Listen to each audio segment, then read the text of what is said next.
জুলাই স্বাধীনতার প্রথম বার্ষিকী পালন উপলক্ষে বাংলাদেশ জামাত ইসলামী পুঠিয়া এবং দুর্গাপুর উপজেলা কর্তৃক আয়োজিত আজকের এই মিছিলোত্তর সমাবেশে এ পর্যায়ে সভাপতির বক্তব্য নিয়ে আসবেন শহীদ কাফেলা বাংলাদেশ জামাত ইসলামী পুঠিয়া উপজেলা শাখার সংগ্রামী আমির জননেতা জনাব মাওলানা মঞ্জুর রহমান। জননেতা জনাব মাওলানা মঞ্জুর রহমান। আসসালামু আলাইকুম ওয়া রাহমাতুল্লাহি ওয়া বারাকাতুহু। আলহামদুলিল্লাহ রাব্বিল আলামিন। আসসালাতু ওয়াসসালামু আলা রাসূলিল কারীম ওয়া আলা আলিহি ওয়া সাহবিহি আজমাইন।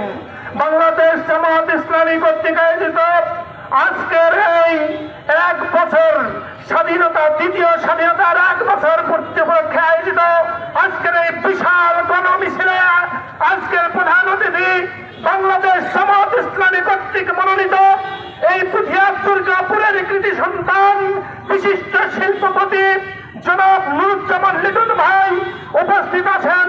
আমাদের মাঝে রাজশাহী জেলার বিভিন্ন নেতৃবৃন্দ উপস্থিত আছেন। পুঠিয়া উপজেলা এবং দুর্গাপুর উপজেলার বিভিন্ন নেতৃবৃন্দ এবং সামনে উপবিষ্ট বিশাল জনসমুদ্র, সকলের প্রতি আবারও সালাম, আসসালামু আলাইকুম ওয়া রাহমাতুল্লাহ। সম্মানিত তৌহিদি জনতা, 1 বছর পূর্তি আজকে হয়েছে 5 আগস্ট, 36শে জুলাই। আজকে পর্যন্ত আমাদের যে 2000 ভাই জীবন দিয়েছে এবং প্রায় 30,000 ভাইয়ের পঙ্গুত্ব বরণ করেছেন, তারা আজকে পর্যন্ত বিচার পায় নাই, পেয়েছে।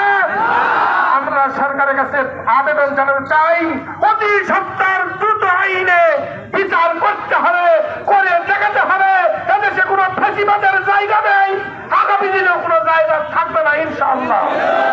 এবং আগামী দিন আমি প্রশাসন ভাইদের উদ্দেশ্যে 2টি কথা বলতে চাই। কোন পক্ষপাতিত্ব করবেন না।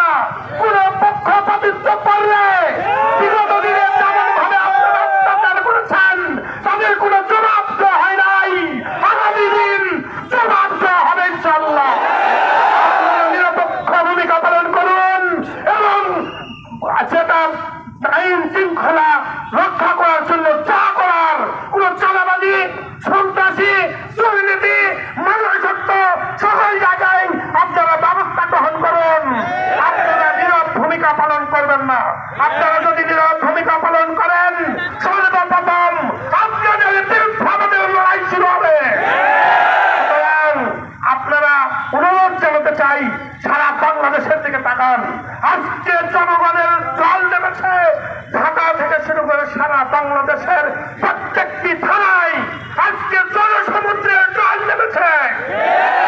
এটা দেখে শিক্ষা গ্রহণ করুন।